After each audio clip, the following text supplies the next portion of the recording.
Operation सिंदूर ने दिखाया कि केवल एलओसी नहीं, इंटरनेशनल बॉर्डर के पार जाके भी भारत पाकिस्तान के अंदर किसी भी टारगेट को प्रिसाइसली उस पर हमला कर सकता है और आतंकवाद के खौफ को समाप्त कर सकता है। इस पूरे ऑपरेशन का लक्ष्य क्या था, इसे समझने की आवश्यकता है। लक्ष्य क्या था? क्या हमने लक्ष्य की पूर्ति की? What was the aim of Operation Sindoor? Did we achieve what we aimed for? क्या लक्ष्य था? नंबर 1 लक्ष्य था आतंकवादी ठिकाने जो दूर दराज इलाके में है पाकिस्तान में, जहां आज तक कोई नहीं पहुंच पाया, जहां आज तक पाकिस्तान के आतंकवादियों को लगता था कि वो सुरक्षित हैं, वहां तक पहुंचना यह लक्ष्य था। दूसरा लक्ष्य था आतंकवादियों को ढेर करना, मार देना। तीसरा लक्ष्य था इन टारगेटों को जमींदोज करना, उन्हें मिट्टी से मिला देना। चौथा लक्ष्य था इस पूरे काम को करते हुए कोई भी सिविलियन, उसके ऊपर किसी प्रकार से कोई इंजुरी नहीं होना। और अंतिम लक्ष्य था किसी प्रकार के मिलिट्री, जो पाकिस्तान का मिलिट्री या सैन्य बेस हो, उसके ऊपर हमला नहीं करना। अर्थात ये लड़ाई आतंकवाद के खिलाफ थी। यह लक्ष्य था ऑपरेशन सिंदूर का। This was a fight against terrorism and terrorists. क्या हम लक्ष्य को पा पाए?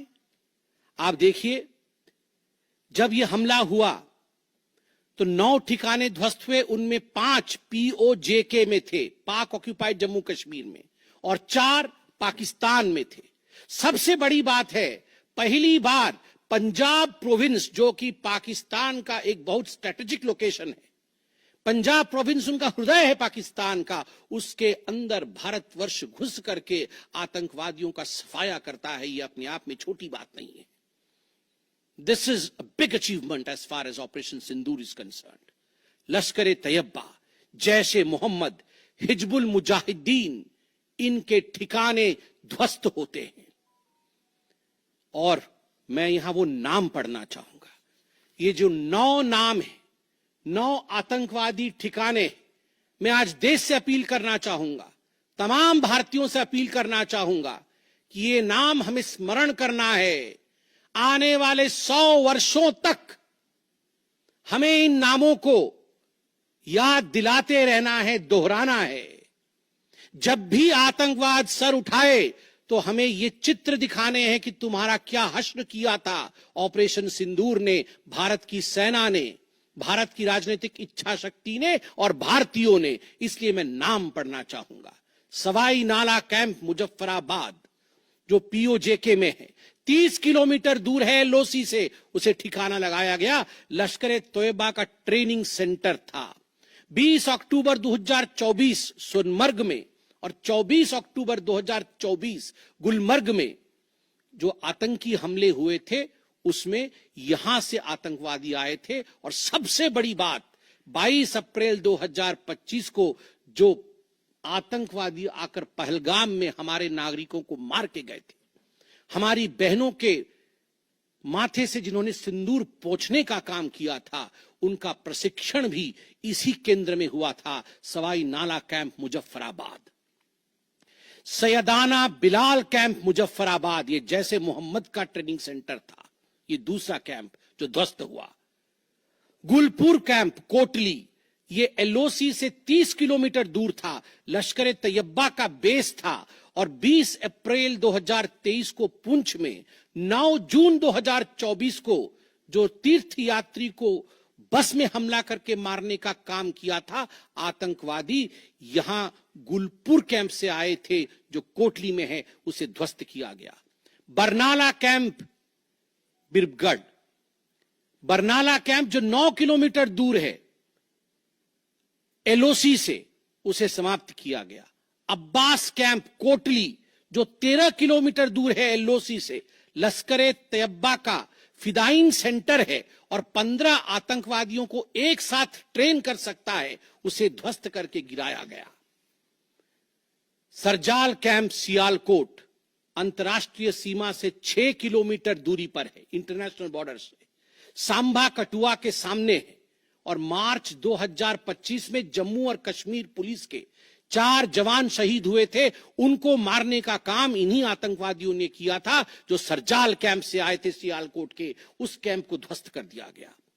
महमूना जाया कैंप सियालकोट, जो कि 12 से 18 किलोमीटर इंटरनेशनल बॉर्डर से दूर है, मैं एलओसी की बात नहीं कर रहा हूं, इंटरनेशनल बॉर्डर से, और हिजबुल मुजाहिदीन का अड्डा है, बहुत बड़ा कैंप है।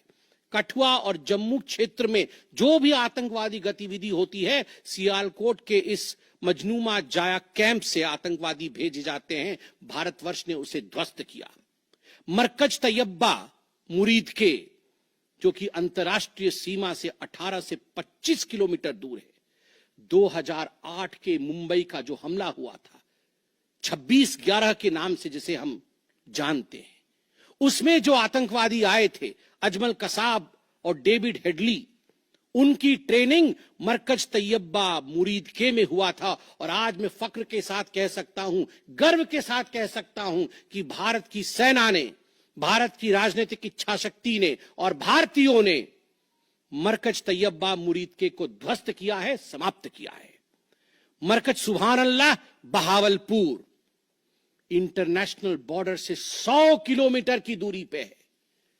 विश्व में किसी ने ऐसा नहीं सोचा होगा, पाकिस्तान ने तो सपने में भी नहीं सोचा होगा कि भारत की सेना के पास, भारत की एयरफोर्स के पास और भारत के राजनेताओं के पास ऐसी इच्छा शक्ति होगी कि इंटरनेशनल बॉर्डर से 100 किलोमीटर दूर घुस के वो हमारे आतंकी अड्डे को ध्वस्त कर सकते हैं। मरकज सुभान अल्लाह, जो कि जैशे मोहम्मद का मुख्यालय था, उस मुख्यालय को भारत की वायुसेना ने ध्वस्त किया। यह कोई छोटा विषय नहीं है। यह बहावलपुर एक ऐसा स्थान है जहां यूनाइटेड स्टेट्स, यूएस भी अपने ड्रोन नहीं भेज पाया था। उस जगह पे भारत घुस के मारता है।